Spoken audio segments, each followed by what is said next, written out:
Hi, so this is not really a help video. It's just kind of, I see this a lot, and I just wanted to offer some tips for working with leaves and an effect called forced perspective. So this is a background, this is a very common setup for one of my wallpapers. I'm just going to bring back Cora as my demo character of choice. So a lot of people will add something like leaves just to make their background look neater. So you can choose whichever leaves effect you want. I'm going to go with leaves 3 just because it's a mix of, I don't know, maple and whatever this other one is, and they'll put it, you know, you probably see this on the workshop a lot. Just a leaves effect. So I try and add a bit of depth to my wallpapers. Some people don't like it, and they've commented on it about, like, why would you want a blurry background? But the idea is, like, on my wallpapers at least, the character's the focus, so the background being blurry doesn't really matter. So I want to make a few changes to this leaves particle effect, and it's fairly easy to do. First, I'm going to move it behind my character and make way less of them. So I'm going to reduce the count of the particles, so there's just less leaves being spawned at any time. I'm also going to shrink it down and kind of add it. I want it in this area here. If you can see my mouse, it's kind of like back behind in the background. So I'm just going to shrink them down, position them kind of where I want them, make it even a bit small. Now I also want them to be slightly blowing in the wind, not going... They're moving at a diagonal down right now. So I'm going to edit the particle system, and in the movement operator, I'm going to add a negative X movement going this way. So now the wind will be blowing them, but it's only going to affect these maple leaves, because these orange leaves are actually this child particle system. So I need to go into leaves 3B, which is the child particle system, and also add the movement in here. I'll make it slightly less, negative 20. Now I can delete this because you don't actually need it in there. It's being spawned by this leaves particle system. So now instead of going down at an angle, they're going kind of in a arc. Well, you can see them. So then after that, I'm going to duplicate the leaves layer, move it in front of my character, and put it back to its original... Actually, I'll make it even bigger. I'll make it like 1.3. So now they're bigger leaves in front of your character. But this is way too many. So I'm going to crank it down even further to like 0.1. So it already has like big leaves and small leaves, and the leaves kind of go back. It doesn't look like it's just a large particle effect sitting on top of an image. Oh, I'm going to do something a little different here. I'm going to duplicate this. I need to edit these two different particle systems individually. Right now they're the same thing twice. I need two different copies of them.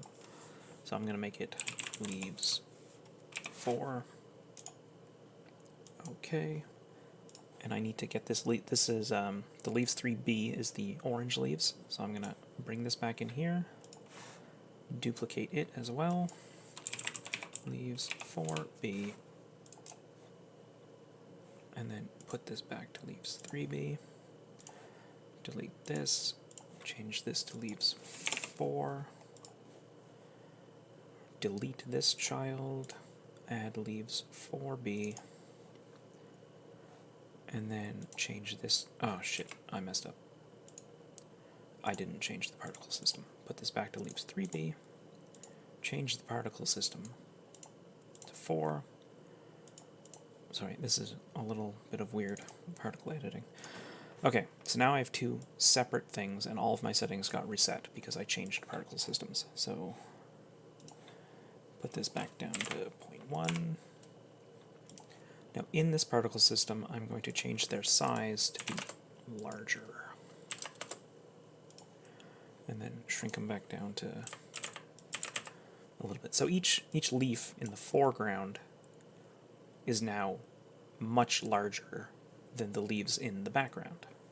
except I didn't edit 4B.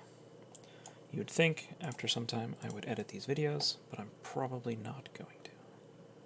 Size, make it something like this, and then delete that. Okay, now it is doing what I want it to do.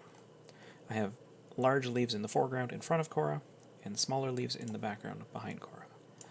So the second part of this video is what's called forced perspective.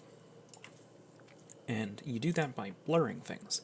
So my character is, I mean, it's a fairly low resolution image, so it's slightly blurry, but it's more clear than the background is, and I'm going to make it even more clear. So I'm going to add a full screen layer and put it behind Cora, but in front of the leaves. So I can't just blur the background, because if I blur the background, it will only blur the background. I want to blur the leaves as well, so that's what the full screen layer is for. So we're going to add a precise blur, change the kernel size, that just makes the blur bigger, and then you can blur it however much you want. So clear, very blurry, and it's blurring. If you watch the leaves in the background, they are also going to be blurred because it's a layer on top of the background. So I'll put it to like 1.2-ish. So this is how I would do forced perspective. Some people don't like it. If they don't like it, you can always go into your full screen layer on this gear icon, click that, bind user property, add property, name it enable blur, make it default on.